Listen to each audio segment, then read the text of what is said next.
Mengejutkan, inilah 4 berita politik terbaru hari ini. Berita pertama, Jokowi bakal tunjukkan Panglima TNI baru akhir 2022. Siapa pengganti Jenderal Andika Perkasa? Berita kedua, tidak berani reshuffle Menteri Nasdem.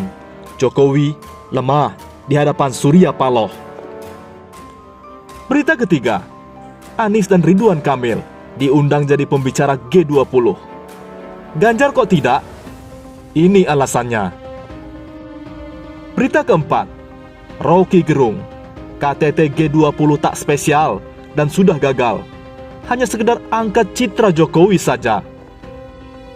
Mohon disimak baik-baik agar tidak salah paham. Inilah berita yang pertama. Jokowi bakal tunjuk Panglima TNI baru akhir 2022. Siapa pengganti Jenderal Andika Perkasa? Masa jabatan Panglima TNI Jenderal Andika Perkasa bakal berakhir pada Desember 2022 karena sudah memasuki masa pensiun. Pergantian itu akan dilakukan secara langsung oleh Presiden Jokowi. Selain Andika, ada 3 sosok yang juga segera pensiun, yakni KSAL Laksamana Yudo Margono, KSAD Jenderal Dudung Abdurrahman, dan KSAU Marsikal Fajar Prasetyo.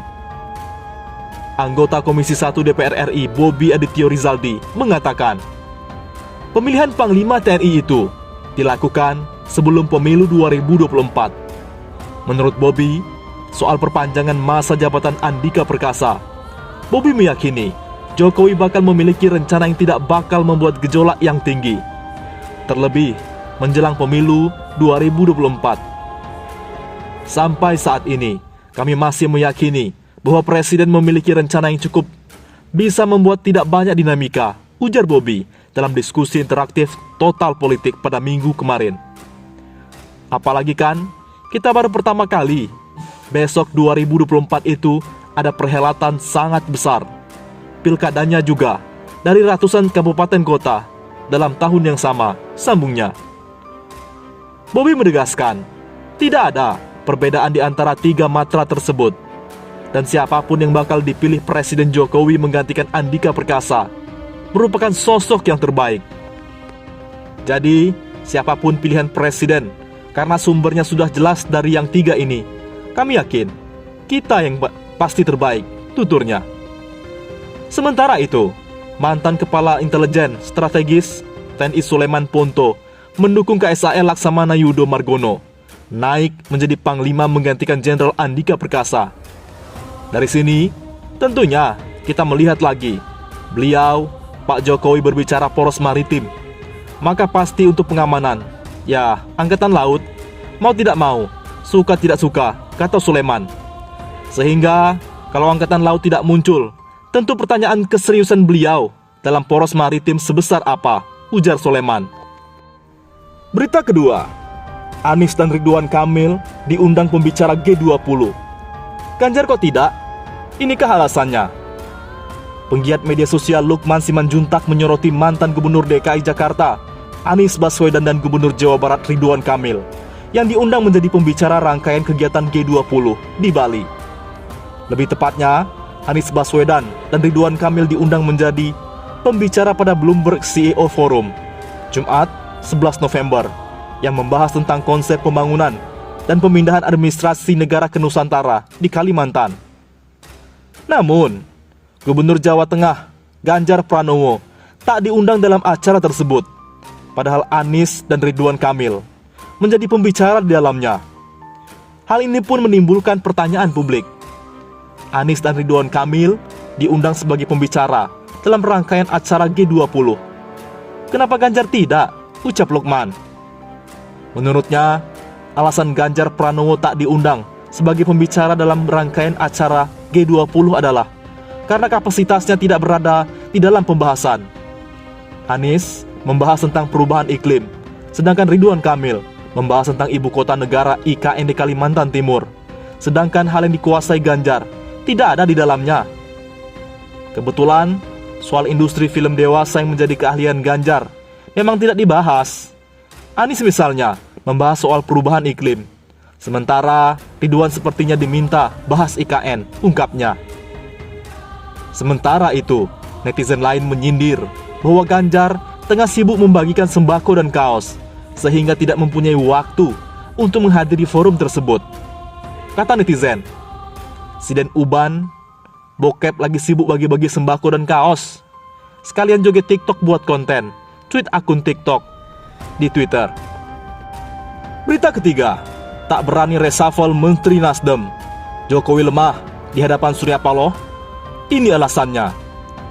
Tidak hadirnya dalam peringatan hari ulang tahun Partai Nasdem dianggap ekspresi Presiden Joko Widodo tidak suka dengan dipilihnya Anies Baswedan sebagai bakal calon presiden baca pres Partai Nasdem.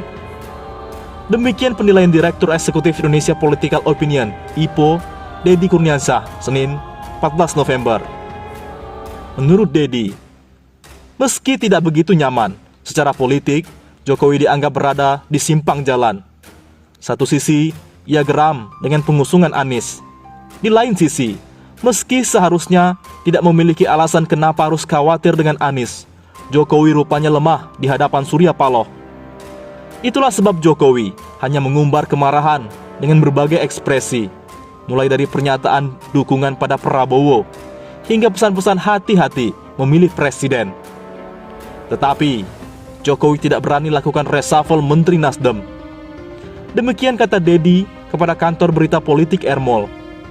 Lebih lanjut, Deddy berpendapat, gagalnya deklarasi Anies sebagai capres PKS, Nasdem, Demokrat sangat mungkin karena faktor Jokowi. Dalam pandangan Deddy, saat ini Surya Paloh sedang mengatur strategi bagaimana agar Jokowi tidak mengumbar kemarahan di publik. Dan komunikasi politik agar momentum kemarahan Jokowi tidak mengemuka pasca ia deklarasikan Anies, jelas Jokowi. Berita keempat, Roky Gerung, KTT G20 tak spesial dan sudah gagal, hanya sekedar angkat citra Jokowi saja. Pengamat politik yang cukup kontroversial Roky Gerung menilai pelaksanaan KTT G20 di Bali tak memiliki sesuatu yang spesial. KTT 20 itu peristiwa yang biasa sekali. Publik pasti kaget kalau di Argentina KTT G20 itu berlangsung di lapangan terbuka pakai tenda, kata Roky Gerung dikutip dari kanal YouTube-nya Senin 14 November. Menurut Roky, spesialnya pelaksanaan KTT G20 di Bali ini hanya untuk mengangkat citra Presiden Joko Widodo semata. G20 itu tradisi biasa saja, tapi bagi Indonesia, ini upaya untuk menaikkan profil Pak Jokowi, ujarnya. Roky juga menyinggung terkait protokol pengamanan dan pelaksanaan KTT G20 di Bali yang dianggapnya terlalu berlebihan. Pengamanan yang berlebihan itu hanya sebatas menaikkan citra serta popularitas Jokowi, imbuhnya. Secara tegas, Roky menyebut bahwa KTT G20 ini tidak akan menghasilkan apapun di tengah carut-marut ekonomi dan politik dunia saat ini. Dua negara bertikai, yakni Rusia dan Ukraina. Pemimpinnya tidak datang. Padahal tujuan awal G20 untuk meredakan konflik Eropa agar ada gencatan senjata yang dihasilkan dalam pertemuan kali ini, tuturnya. Terlebih lagi, kata Roky, terkait penurunan suhu dunia yang mencapai 1,5 derajat. Hal ini juga sudah tidak mungkin dilakukan. G20 di Bali itu sudah gagal. Jadi, cuma sodor menyodorkan proposal, tegasnya. Roky menjelaskan bahwa KTT G20 hanya sebuah konferensi biasa yang tuan rumahnya digilir berdasarkan abjad. Seharusnya tuan rumah G20 ini bukan di Indonesia, tapi di India. Hanya saja Indonesia melobi supaya bisa menjadi tuan rumah pada tahun ini dari jadwal Indonesia yang kebagian pada tanggal tahun 2023. Alasannya, Indonesia tahun 2023 menjadi tuan rumah KTT ASEAN, pungkasnya.